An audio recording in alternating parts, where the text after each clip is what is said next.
इन सबके बीच आज बंगाल में एक रैली बीजेपी अध्यक्ष जेपी नड्डा की हुई, तो दूसरी रैली ममता बनर्जी के भतीजे अभिषेक बनर्जी की।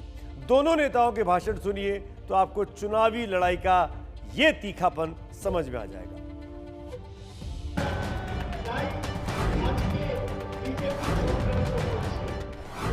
चमत्कार और आमी करले बलात्कार, তুমি করলে রামলীলা, তুমি করলে রামলীলা और आमी करले कैरेक्टर ढीला। कुछ यूं तेवर रहे पश्चिम बंगाल के मुख्यमंत्री ममता बनर्जी के भतीजे अभिषेक बनर्जी के, जब वो कोयला तस्करी घोटाले में परिवार का नाम आने के बाद पहली बार किसी चुनावी रैली में पहुंचे। अपनी पत्नी का नाम कोयला घोटाले में आने और सीबीआई जांच की घेराबंदी के बीच ममता के भतीजे ने आर पार की जंग का ऐलान किया। सीबीआई के ललिए दिए खर्चे की, सीबीआई के ललिए दिए अभिषेक बनर्जी के चलते दो। আমি 3 মাস আগে যা বলেছি আজকে তাই বলছি, আপনি CBI, ED, income tax, SFIO যা পারবেন লাগিয়ে দিন, আপনার জেদের দ্বিগুণ জেদ আমার। बंगाल चुनाव में बीजेपी का अटैक ममता के बाद उनके भतीजे अभिषेक पर ही है। पार्टी के अंदर अभिषेक के बढ़ते दबदबे और दखल के कारण शुभेंदु अधिकारी समेत कई नेता बीजेपी में चले गए। इससे बीजेपी का हौसला और बढ़ा। अब वो ममता के परिवार पर भ्रष्टाचार के आरोप और सोनार बांग्ला के नारे के साथ बंगाल विजय के ख्वाब देख रही है।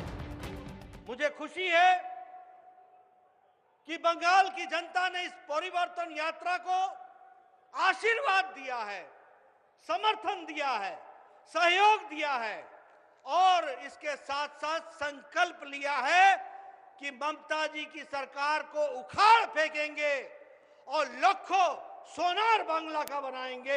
इसके लिए हम आगे बढ़े। Sonar Bangla कोथाकार slogan, बांग्लादेशेर slogan. আর বলছে সোনার বাংলা। আমি প্রশ্ন করতে চাই অমিত শাহকে, তুমি সোনার গুজরাট তৈরি করতে পারোনি কেন?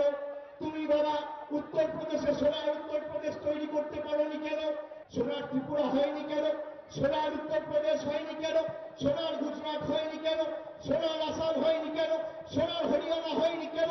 সোনার মধ্যপ্রদেশ হয়নি কেন? সোনার রাজস্থান হয়নি কেন? সোনার ভারত হয়নি কেন? এখন মানুষকে ভুল বুঝিয়ে বলছে সোনার বাংলা গড়ব। जय श्री राम। नड्डा की रैली में जय श्री राम का नारा था, दूसरी तरफ था समर्थकों का हुजूम, जिससे बीजेपी अध्यक्ष की जीत की उम्मीद और मजबूत होती गई।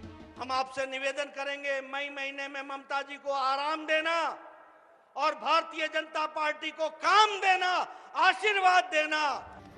वोट की इस राजनीति में नहले पर दहला चलने में कोई पीछे नहीं हट रहा। मुख्यमंत्री ममता बनर्जी ई स्कूटर पर सवार होकर अपने दफ्तर पहुंची। इससे एक तीर से दो निशाने लगाने की कोशिश हुई।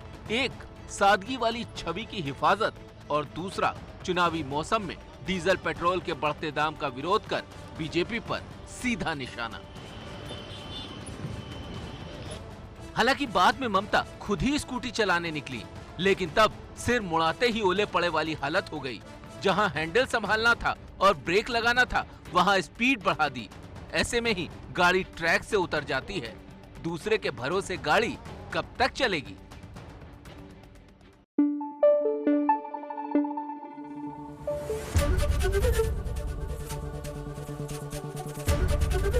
एबीपी न्यूज आपको रखे आगे।